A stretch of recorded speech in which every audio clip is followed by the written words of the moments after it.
Po monumentalių visą televizijos industriją sudrebinusių sostų karų ir ugnimi alsuojančių Targaryenų dramas narpliojusių drakonų namų, šis naujas HBO projektas atrodo kaip gaivus oro gūsis. Jei ankstesni serialai buvo apie drakonų galybę ir geležinio sosto kainą, tai 7 karalysčių riteris yra apie žmogų, purvą po jo nagais ir riterio priesaiką.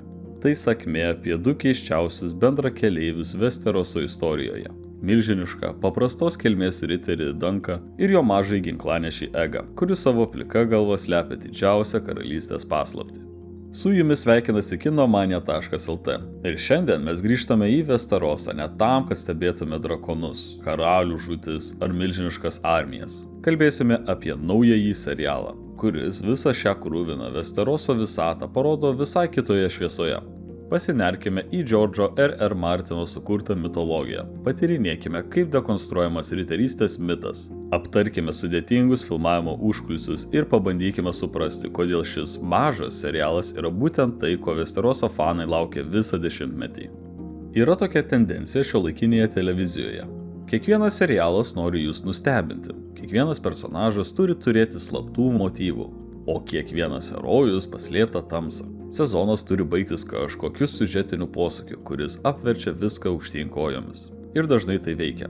Bet po kurio laiko pradedi pastebėti, kad žiūri serialus kaip į galvosukius, o ne kaip į istorijas. Pradedi analizuoti, nebejauti. Ir kažkurio momentu supranti, kad tau tiesiog trūksta paprasto dalyko – herojaus, už kurį gali sirgti. Žmogaus, kuris daro gerą dalyką ne dėl to, kad taip reikia siužetui, o tiesiog todėl, kad taip yra teisinga. 7 karalysčių riteris yra būtent tas lengvo gaivaus oro atodūsis. Kai HBO paskelbė apie dar vieną sostų karų visatos plėtinį, reakcija buvo, švelniai tariant, atsargi. Drakono namai jau buvo parodę, kad grįžimas įmanomas. Tas serialas sugrąžino politinės intrigas, drakonus ir tą specifinį Westeroso atmosferos svorį. Bet jis taip pat liko ištikimas originalui ir tuo pačiu jo problemoms. Sudėtingi, dažnai nemalonūs personažai. Daugybė frakcijų, vardų, genealogijos šakų. Nuolatinis laukimas, kas kitą išduos ar nužudys. 7 karalysčių riteris eina visiškai kitų kelių ir tai yra jo didžiausia stiprybė. Serialas paremtas George'o R.R. Martino novelių ciklu Tales of Dunk and Egg. Trumpomis istorijomis, kurias pats autorius vadina vienu mėgstamiausių savo kūrinių. Veiksmas vyksta likus maždaug 100 metų iki sostų karų įvykių. Epocha, kai Targaryenai dar tvirtai sėdi soste, o Westeroso dar nepasiekė ta apokaliptinė įtampa, kurią žinom iš originalo. Seras Duncanas Aukštasis arba tiesiog Dunkas, kurį meistriškai vaidina Peteris Claffey, yra riteris, kuris galbūt net nėra riteris. Serialas prasideda nuo itin intymios ir tylios scenos. Dunkas laidoja savo šeimininką, seną klajojantį riterį Serą Arlaną. Šioje akimirkoje matome visą jo būtį. Jis tiesiog paima velionio kardą, apdriskusius šarvus ir nusprendžia tęsti kelią, nes nieko kito šiame pasaulyje neturi. Peteris Claffey, buvęs profesionalaus regbio žaidėjas, į šį vaidmenį įneša ne tik įspūdingą fizinę jėgą ir beveik 2 metrų ūgį, bet ir neįtikėtiną beveik vaikišką pažeidžiamumą. Dunkas yra lėtoko mąstymo, paprastas, bet geros širdies. Jo riterystė nebuvo suteikta prabangios ceremonijos metu. Ji negimė iš kilmės dokumentų. Vienas įdomiausių ir jautriausių jo tapatybės momentų vyksta tada, kai mažasis ginklanešys Eggas pirmą kartą paklausė jo vardo. Dunkas visą gyvenimą buvęs tiesiog Dunku sutrinka. Kai berniukas daro prielaidą, kad Dunkas tai yra trumpinys nuo iškilmingesnio vardo Duncano. Taip jis susikuria savo legendą, pasivadindamas Seru Duncanu Aukštuoju. Ne tik dėl savo įspūdingo ūgio, bet ir todėl, kad toks vardas skamba galingai, suteikdamas jam bent krislą to autoriteto, kurio jis niekada neturėjo.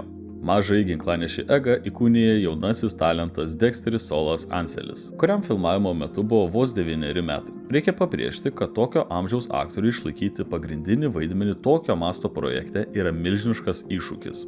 Tačiau Dexteris jį įveikia su stulbinančia branda. Jis meistriškai laviruoja tarp vaikiško smalsumo ir prigimtinės arogancijos, neleisdamas savo personažui tapti tik paprastu milžino palydovu. Šių 2 pagrindinių veikėjų dinamika tai klasikinė struktūra, kurioje mokytojas ir mokinys nuolat keičiasi vietomis.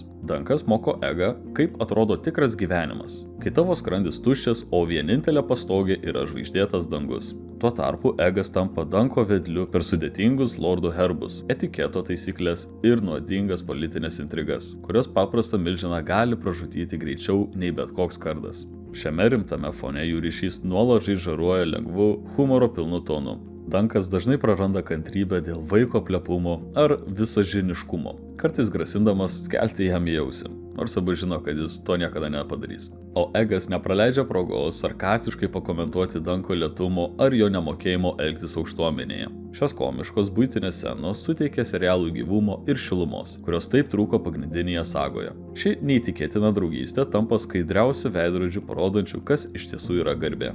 Serialo struktūra iš pradžių atrodo apgaulingai paprasta, beveik priminanti klasikinę viduramžių pasaką. Pirmosios serijos kuria šviesią, saulėtą ir beveik pasakišką atmosferą. Mes matome vasarą, dulkėtus kelius ir spalvingą Ashfordo turnyro miestelį. Dankas čia atvyksta kupinas naivių vilčių, tikėdamasis laimėti auksinių monetų. Jis stebi plevėsuojančias lordų vėliavas, puotas ir riterius, kurie savo blizgančiais šarvais primena iliustracijas iš senų legendų. Čia nėra didžiulių politinių šachmatų, nėra frakcijų, kurias reikia sekti su diagrama rankoje. Yra du žmonės ir eilė situacijų, kurios verčia apsispręsti, kas tau iš tikrųjų svarbu. Tai arčiau riterių romano, nei politinės dramos. 7 karalysčių riteris nėra tiesiog nuotykių serialas. Tai gili riterystės mito dekonstrukcija. Westeroso feodalinė sistema čia pateikiama kaip nuolat laužomas socialinis kontraktas. Mes matome ryškiausią įmanomą paradoksą. Dankas yra riteris, kuris neturi jokių oficialių šventimų. Tačiau jis vienintelis turi tikrą riterio sielą. Priešingai, kiti turnyro dalyviai, pasipuošę aukščiausiais titulais ir istoriniais herbais, elgiasi kaip paprasčiausi banditai, besidangstantis įstatymų. Džordžas R.R. Martinas čia meistriškai semėsi įkvėpimo iš tikrosios viduramžių istorijos, kur turnyrai būdavo ne grakštus sportas, o brutali, krauju aplieta galios demonstracija. Būtent čia išryškėja klajojančio riterio koncepcija. Tai viduramžių samdinių atitikmuo, žmonių be namų ir be šeimininkų, kurių vienintelis turtas yra jų garbė. Jei Dankas ją praranda, jis praranda viską, nes neturi pilių, į kurias galėtų sugrįžti. Tai sukuria daug didesnę vidinę įtampą nei milžiniški karalių karai. Danko ir Ego istorijos nėra perpildytos įvykiais. Jos veikia dėl personažų, dėl subtilaus humoro ir dėl to šilto, bet tuo pačiu sielvartingo tono. Šviesus, humoro kupinas Danko ir Ego ryšys primena, kad net ir sudėtingiausiose situacijose, kaip ir mūsų kasdienybėje, atsiranda vietos juokingiems žmogiškiams momentams. Serialo kūrybinis stuburas yra showrunneris Ira Parkeris, dirbantis ranka rankom su pačiu George'u R.R. Martinu. Prie jų prisijungė solidi prodiuserių komanda, o tiesioginę gamybę rūpinosi prodiuserė Liza Baer. Jų tikslas buvo sukurti kamerinį epą, istoriją, kuri būtų vizualiai turtinga, bet kartu ir stebėtinai intymi. Režisūrą pasidalijo keli vardai, tačiau serialas vizualiai išliko nuoseklus. Matome Westeroso kaimo kelius, provincijos turnyro aikšteles, dulkėtus užvažiuojamuosius namus. Nėra raudonosios pilies spindesio ar drakonų skrydžio virš ugnies. Yra žolė po kojomis ir dangus virš galvos. Operatorių darbas subtiliai, bet tiksliai perteikia epochą. Šiltesni tonai, platus horizontai, arti veido filmuojamos emocijos, kurios pasakoja tiek, kiek bet koks dialogas.